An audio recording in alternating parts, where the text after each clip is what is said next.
Hoje eu queria falar com vocês sobre uma coisa que eu vejo em RPGs e que eu amo quando acontece. Monstros originais.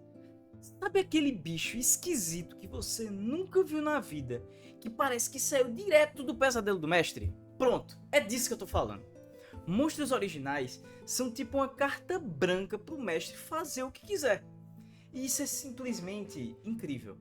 E o melhor, isso vale para qualquer sistema, seja D&D, Ordem Paranormal, Pathfinder ou até mesmo aquele sistema caseiro que você criou. A primeira coisa que brilha nos meus olhos nesses monstros é a liberdade criativa. Quando você inventa um monstro, ele pode ter qualquer forma, qualquer habilidade, qualquer propósito. E melhor ainda, ele pode se alinhar com o tema da sua campanha.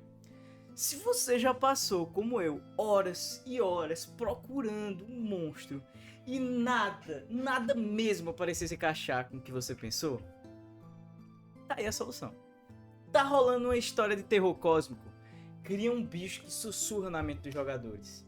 É uma campanha sobre corrupção, faz um monstro que se fortalece das mentiras que os jogadores contam. Deixa a mente voar, que é um monstro tipo um chefão de videogame com várias fases. Eles derrotam o bicho e pá! Ele muda de forma, revela dentes e começa a flutuar. Sei lá, a cena memorável já tá garantida. E se pareceu trabalhoso demais, você pode puxar inspiração de outros lugares. Já pensou em usar uma mecânica de outro sistema? Tipo colocar um efeito de sangramento em um RPG que nem tem isso? Ou fazer um combate onde os jogadores têm que destruir cristais para deixar o monstro vulnerável? Feito o Ender Dragon do Minecraft? É isso mesmo. Seu monstro não precisa ser 100% original. Você pode pegar um monstro já existente do seu sistema e dar uma cara nova para ele. Ou pegar de outro sistema. Por exemplo, imagina um mímico em Ordem Paranormal. Um armário que come gente no meio de uma base secreta. Tá vendo?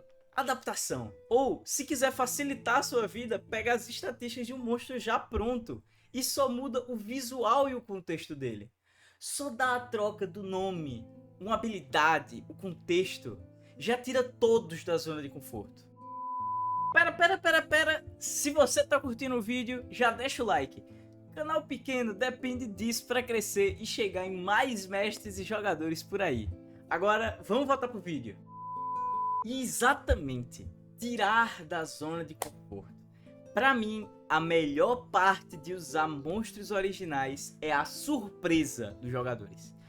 Principalmente se sua mesa já foi experiente. Porque fala sério, jogador de D&D veterano já sabe que se aparecer um troll, tem que tacar fogo. Não tem a mesma graça de um iniciante que fica desesperado sem saber o que fazer, ou que vê aquela coisa se reerguendo depois de morta. Mas, se você colocar um monstro novo, que ninguém conhece, todo mundo para e fica. O que é isso? Aquele friozinho na barriga volta. O olhar de quem tá tentando descobrir como lidar com a criatura, as teorias, os testes. É um sentimento gostoso daquele início da jornada, quando tudo era novidade, voltando, fazendo você ter que novamente se adaptar. E isso vale pra tudo. Eles não sabem se o bicho voa, se explode, se é vulnerável a algum tipo de dano, se vai chamar reforços. O suspense tá brilhando. E se você nunca fez isso, mesmo que dê um trabalho extra, dá um carinho e testa, você vai gostar. E eu sou um cara que gosta muito de exemplos. Então, vamos deixar dois aqui. Primeiro, teve uma Hydra que eu criei para um RPG de D&D, e normalmente quando você pensa em Hydra, o quê? Várias cabeças, cada uma tem seu ataque, tem várias coisas assim.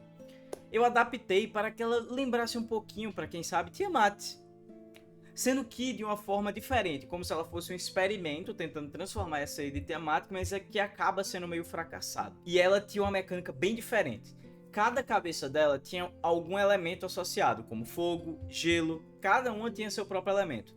Sendo que normalmente você pensa, poxa, se eu tô vendo a cabeça de fogo, eu não vou tacar fogo nela, porque ela taca fogo.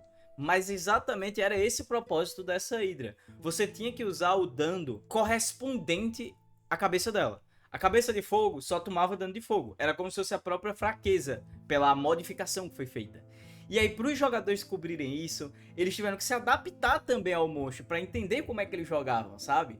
Ia ser muito diferente se a gente tivesse uma Hydra comum. E nisso, eu também não tive tanto trabalho para criar.